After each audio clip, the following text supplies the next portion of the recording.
I was in the garage when it started. Not doing anything heroic, just reorganizing the fishing tackle I'd left in the pile since September. The kind of job you keep putting off until a Sunday afternoon in November forces your hand. The radio was on. Some sports talk show I wasn't really listening to. Snow had been threatening all morning, but hadn't committed yet, and the light through the small garage window had that flat, gray quality that makes everything feel suspended. The phone rang. My son's number. I wiped my hands on a rag and answered. Dad. His voice had that particular tightness I'd only heard a handful of times when his mother passed, when he'd lost his job at the surveying firm back in 2019. Simone wants to talk to you about the wedding. Not we want to talk. Not I want to talk. Not I want to talk. Simone wants to talk. I noticed that. Put her on, I said. There was a shuffling sound, a muffled exchange I couldn't quite make out, and then her voice came through, measured, pleasant. The way someone sounds when they've rehearsed being pleasant. Lorne. She always called me Lorne, never Dad, not even after 2 years of being with my son. I'd thought nothing of it for the longest time. We've been talking, Brendan and I, and we think it might be better if you didn't give a speech at the reception. We want to keep things simple. I stood there in the garage holding a lure I'd been unknotting for 10 minutes. All right, I said. That's fine. And it was fine, I told myself. Some people don't like speeches. Some couples want a clean evening without the sentimental father rambling on for 20 minutes. I put the phone down and went back to the tackle and didn't let myself think about it too hard. But that was March. By April, the invitations had gone out, and I noticed my name wasn't on the seating chart my son had accidentally left open on his laptop when he visited. Not at the head table. Not near the front. I was somewhere toward the back, next to my cousin Wendell and his wife, which wasn't an insult exactly, but it wasn't nothing either. I'm 63 years old. I raised Brendan alone after his mother passed from cancer when he was 14. I coached his hockey teams, drove him to university in Kingston with his mattress tied to the roof of my pickup, co-signed his first apartment lease when no landlord in Ottawa would look twice at a 22-year-old with no credit. I am not a dramatic man. I am not a man who makes scenes or demands gratitude or keeps score. But I do pay attention. And I had been paying attention to Simone for longer than she knew. She came into Brendan's life in the spring of 2022, about 3 years after his divorce from his first wife. A quiet, kind woman named Audra, who'd moved to BC and remarried and, by all accounts, was doing well. Brendan had been lonely after Audra left, not in the way that makes a man fall apart, but in the quieter way, the way where you stop cooking real meals and start watching too much television and answer every "how are you" with "fine, fine" before changing the subject. Simone arrived at a work function, the way people meet in their 30s. She was sharp, well-presented, knew how to enter a room. Brendan called me after their third date, sounding lighter than he had in years. I was glad for him. I met her the following month. We had dinner at a steakhouse in Kanata, Brendan's pick. She was charming, engaged, asked me questions about my career. I'd spent 30 years as a site supervisor for a civil engineering contractor before retiring. She seemed genuinely interested. She laughed at my stories. The ones I knew weren't that funny, and she touched Brendan's hand across the table in a way that looked affectionate, but felt to me like someone demonstrating ownership. I told myself I was being ungenerous. I went home and sat in my kitchen and reminded myself that I was a 61-year-old widower who sometimes confused wariness for wisdom, and that my son deserved happiness, and that I should be glad and stop looking for problems where there weren't any. I was glad. I also kept paying attention. Over the following year, small things accumulated the way small things do. Not any single thing that would make a reasonable person raise an alarm, but a pattern that someone who'd been in construction for 3 decades learns to recognize. Patterns matter. A hairline crack in a foundation wall might mean nothing. Hairline cracks in 6 different places mean you need to stop and look harder. Brendan stopped coming to Sunday dinners in August of that year, not abruptly. He'd come every few weeks, then once a month. Then the invitations started being answered with, "We have plans," without further explanation. He'd always been a man who kept his commitments, who called when he said he'd call. He started forgetting things. Small things. My birthday. The anniversary of his mother's death, which we'd always acknowledged quietly together. When I mentioned the anniversary, he apologized in the way that meant he'd been coached to apologize. Not guilty, just performing guilt. Something Simone had suggested he say. I suspected. The apology arrived by text, which was new. The money question came up in the fall of 2023. Brendan called to tell me they were looking at a house, a semi-detached in Barhaven, listed at just under $700,000. Good price for the area, he said. They'd been approved for a mortgage. He said it almost in passing, like a weather update, but then came the part that wasn't in passing. We're about $60,000 short for the down payment, he said. We were wondering if you'd consider contributing. As an investment, like you'd be on the deed. I told him I needed to think about it. I thought about it for 2 weeks. I thought about the fact that Simone had a job in pharmaceutical sales that by all appearances paid very well, and that Brendan was managing a team at his firm now and earning more than he ever had. And that $60,000 is not a small number for a man living on a pension and the investments I'd spent 30 years building carefully. I thought about the seating chart, the canceled dinners, the text message apology. I told him I wasn't in a position to contribute to the down payment. The conversation that followed was the first time Brendan had raised his voice at me in 20 years. After he hung up, I sat in the kitchen again and I thought, something is wrong. Not with my son, not at his core, not in the part of him I knew, but something had been built around him, carefully, piece by piece, that was beginning to wall me out. I'm not a man who acts on instinct alone. I'm an engineer's son. My father spent his life looking at problems empirically, and he raised me the same way. So I decided to start looking at this one empirically. I didn't hire anyone. That's not how I do things.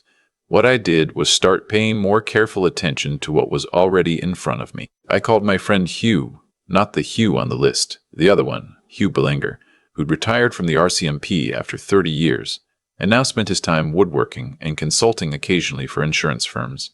We'd fished together for 15 years. I told him what I'd observed. He listened without interrupting, which is a skill most people don't have. You're not paranoid, he said when I finished. But you don't have anything concrete either. I know. If this woman is what you think she might be, he said carefully, she'll have left traces. People like that always do. They can't help it. He wasn't wrong. I started with what was publicly available. Simone had mentioned when we'd first met that she'd come from Calgary originally. She'd spoken about an ex-husband in passing. Briefly, the way you mention something you want acknowledged but not discussed. I knew her last name and her approximate age and the company she worked for, which was listed on LinkedIn. I found a court record from Alberta, 2019. A dissolution of marriage. The ex-husband's name was attached to it. I found him eventually through some patience and a mutual connection on a professional network. A man who'd moved to Edmonton and was now working in logistics. I sent a carefully worded message, not accusatory, just identifying myself as someone with a connection to his ex-wife, who had some concerns. He called me 3 days later. He talked for 45 minutes. I listened to almost all of it. He described a marriage that had begun warmly and shifted, gradually, into something that felt like a business arrangement he hadn't agreed to. Financial decisions made without him, an attempt, toward the end of the marriage, to get him to include her in his company's pension beneficiary designation. When he'd refused, the marriage had deteriorated quickly. Lawyers, an expensive settlement, then silence. She's charming, he said. Really, genuinely charming. And then, one day you realize the charm is the product, and you're the customer. I thanked him and sat with that for a long time. I didn't go to Brendan. Not yet. I knew my son, and if I came to him with a phone call from an ex-husband in Edmonton, he'd hear it as an attack. Simone had spent 2 years carefully repositioning herself in his mind as the primary relationship, and me as the secondary one. The difficult parent. The one who hadn't warmed to her, who'd turned down the loan, who couldn't let his son live his own life. If I walked in too early with too little, she'd use it against me, and I'd lose whatever credibility I had left. I needed something he couldn't dismiss. The opportunity came unexpectedly, the way they sometimes do. In January, Brendan asked me to help him move some furniture. Simone's old couch going out, a new one being delivered. She was away that weekend, visiting a friend in Toronto, she'd said. Brendan and I worked through the afternoon, and for a few hours it was like it used to be the two of us, some physical work, a problem to solve together. We ordered pizza. We sat on the floor of his living room because the new couch hadn't arrived yet, and ate and talked about hockey and the spring fishing season and nothing important. Near the end of the evening, his phone buzzed on the counter. He glanced at it and something crossed his face. Not quite alarmed, but close. He picked it up and moved into the hallway. I wasn't trying to hear, but the apartment was quiet and he hadn't closed the door properly, and his voice, after a moment, carried. I know, I'll figure it out. I said I would. A pause. No, he's leaving soon. Another pause. Because he doesn't know anything yet. Stop. He came back in looking composed and changed the subject without explaining. I didn't ask. On the drive home, I thought about those words. He doesn't know anything yet. Not he doesn't know. Yet. 2 weeks before the wedding, I was at the Shoppers on Merivale when I saw Simone's car in the parking lot of the hotel across the street, the one on the service road. The mid-range chain hotel that didn't fit any errand she'd have been running on a Tuesday afternoon. I noticed it, the way you notice things when you've been paying attention, reflexively, without planning to. I didn't follow her inside. I'm not that man. But I sat in my car for a moment, and then I thought about what Hugh had said. People like that always leave traces. I drove home and I called Hugh. There's a hotel, I said, and a Tuesday afternoon. He was quiet for a moment. Ontario is one-party consent for recording, he said, meaning you can record a conversation you're part of without the other person's knowledge. I'm not going to be in this conversation. No, he said, but you know someone who could be. I want to be careful here, because I don't want to overstate what happened or make it sound more cinematic than it was. What I did was ask a question. I asked Brendan, the following weekend, if he could meet me for lunch. Just the two of us, a Saturday. A diner on Richmond Road that we'd been going to since he was a teenager. He came. We ate. And partway through the meal, I told him I was worried, not about Simone specifically. I was careful about that. I told him I was worried about how far things had drifted between us, that I missed him, that I wanted to understand what had changed. He was defensive at first. Then something loosened. By the end of the meal, he was talking, really talking, in a way he hadn't in over a year. He admitted he'd been feeling stretched thin, that there was pressure he wasn't sure how to describe, that the wedding planning had become something he didn't entirely recognize. I asked him gently what he meant by that. He mentioned that Simone had been very focused on the guest list, on certain names being there, on certain names not being there. He said she'd suggested more than once, in various ways, that the wedding would go more smoothly if I had a minimal role. I asked him how he'd felt about that. He looked at his coffee cup for a long time. I don't know, Dad. I really don't know anymore. We didn't solve anything that day. But I'd planted something, and I knew it. And he'd said, before we left, that he'd think about some things. That he'd call me. He didn't call before the wedding. But he didn't need to. The wedding was on a Saturday in late April at a venue in the Gatineau Hills, a converted farmhouse with a view of the Ottawa River that I'll admit was beautiful. I dressed carefully. I was polite to everyone I greeted. I sat where I'd been seated, near the back, next to my cousin Wendell and his wife Patrice, and I watched the ceremony from a distance that felt symbolic in a way I tried not to dwell on. Simone looked striking in her dress. She had a way of filling a room, of making herself the gravitational center of any space.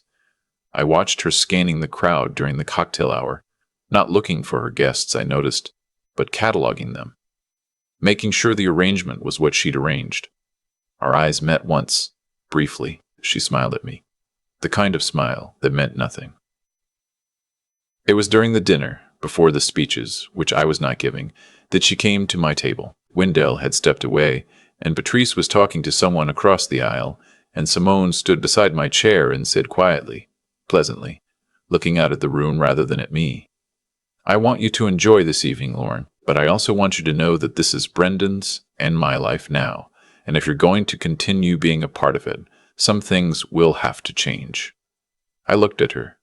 I said, "What kinds of things?" "The doubt," she said. "The questions. Whatever you've been doing, it creates a distance between him and me, and I won't have it. Tonight, especially, I need you to be invisible." She said it warmly, pleasantly, still looking at the room. "If you want to step outside and get some air, that would be lovely. Really, Lauren, it's a beautiful night." I set my napkin on the table. I stood up.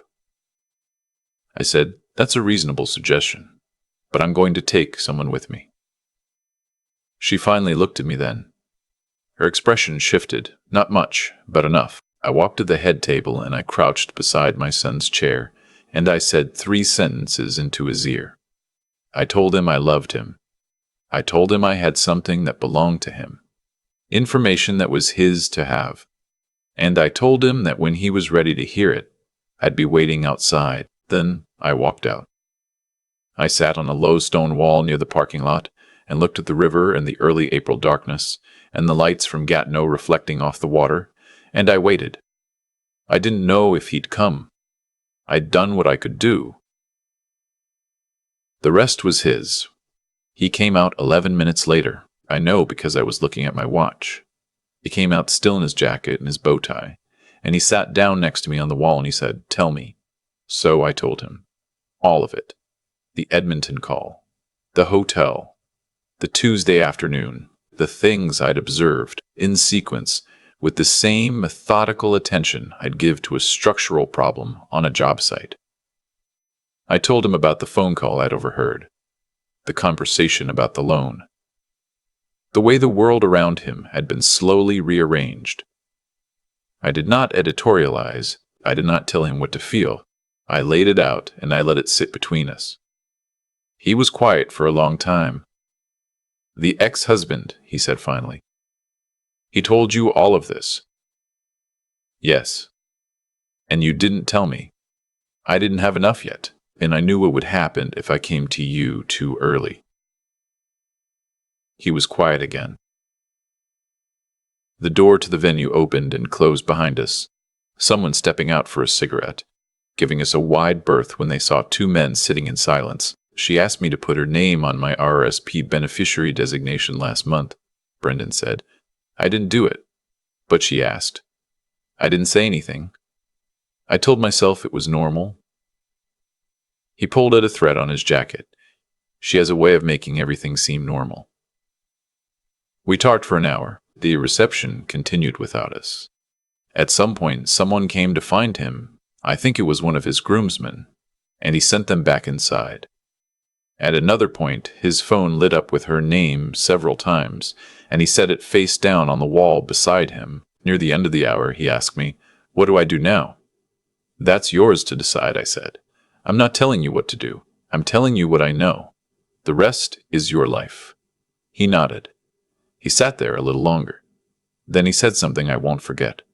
"I think I've known for a few months. I think I just needed someone to say it out loud who wasn't afraid to say it." I put my hand on his shoulder.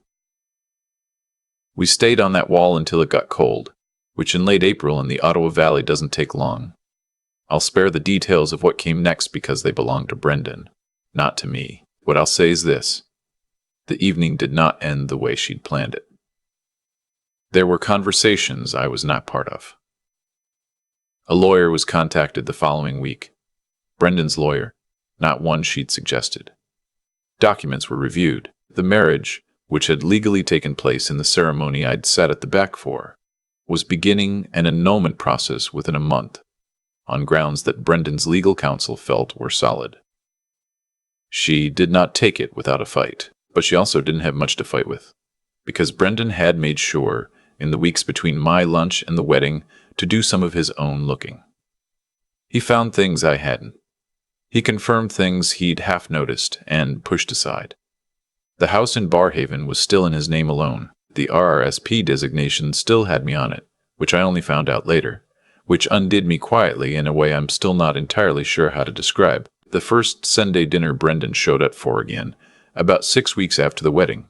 He arrived with a grocery bag, steaks, potatoes, something green for show, and he stood in my kitchen and he looked about 5 years younger than he had in 12 months. And, he said, I should have called more.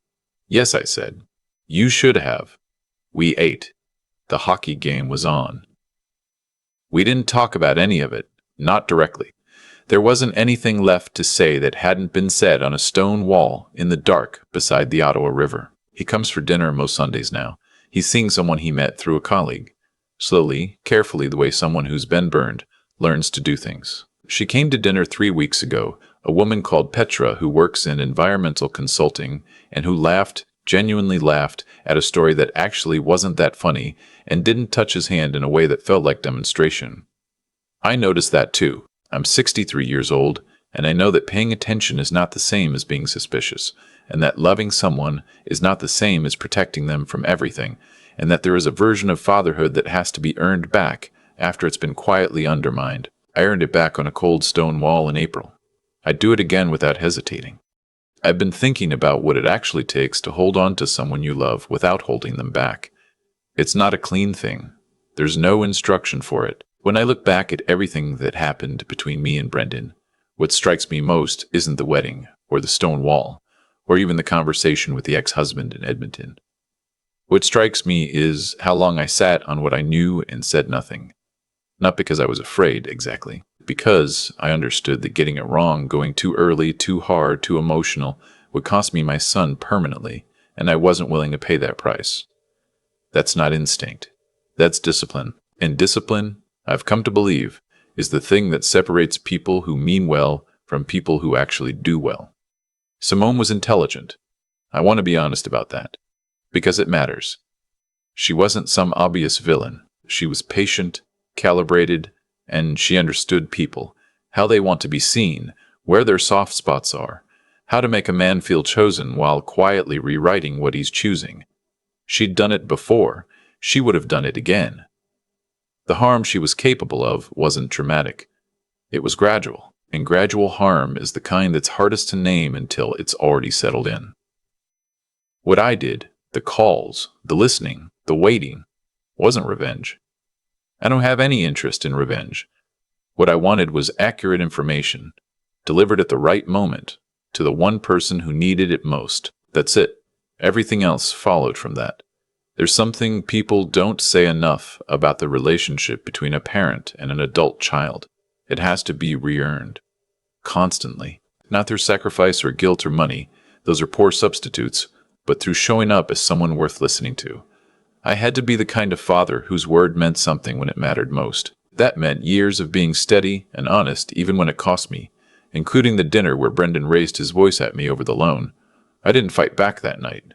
I let it sit because I knew there would come a moment when he'd need to trust me completely, and I couldn't afford to have debt on that account. The morning after the wedding, I drove home through the Gatineau Hills, and the river was still there, flat and gray in the early light, and I felt something I can only describe as quiet.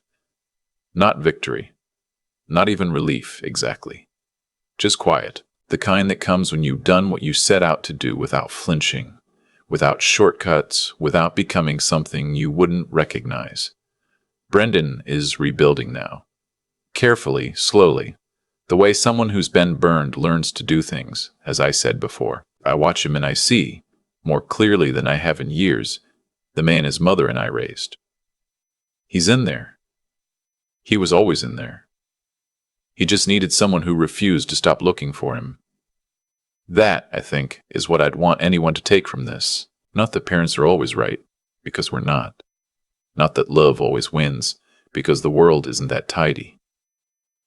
But that paying attention is an act of love. That patience is not passivity. That knowing when to speak and when to wait and how to say the hard thing without destroying the person you're saying it to. That is a skill, and it is learnable, and it is worth every difficult, unglamorous hour it takes to develop it. I'm 63. I still have things to figure out, but I know this much. The most important thing I ever built wasn't a road or a bridge or a drainage system for a southeast corner of some field in eastern Ontario. It was the trust of one person who needed it on a cold night in April. That one I'll take.